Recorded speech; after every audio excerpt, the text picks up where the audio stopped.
The pavilion is actually inspired by bangkota. It's an ancient Tagalog term for the coral reef. Each part of the pavilion has been divided into areas that actually flow from one story to the other.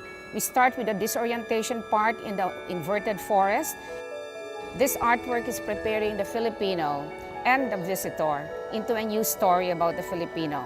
And then they move into the rain journey part, which is actually the story of the Austronesian movement. From there, we move on to an artwork about a boat, a very mystical boat that speaks about the sea movement again of the Filipinos.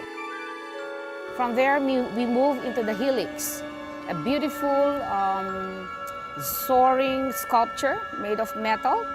And it actually includes the names of about 200 Filipinos working and living here in the United Arab Emirates.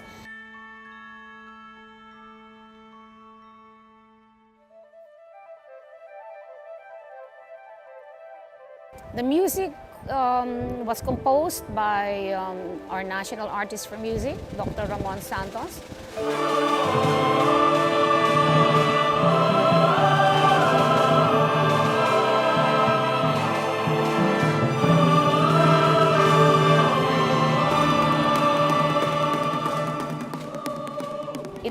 It consists of several different tones and themes.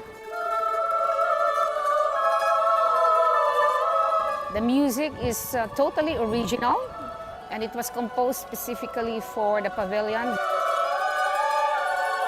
It's grounded on history and on indigenous music, but at the same time, he elevates it into a certain level that is completely intellectual and completely modern.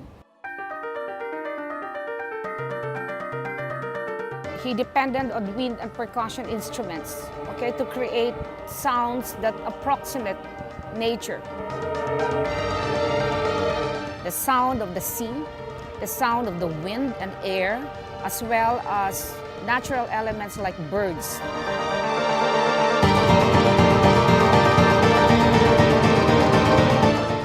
The experience that we're trying to sell here in the expo is one that tells a narrative of a people that has an ancient history that goes back as far back as 4,000 years ago.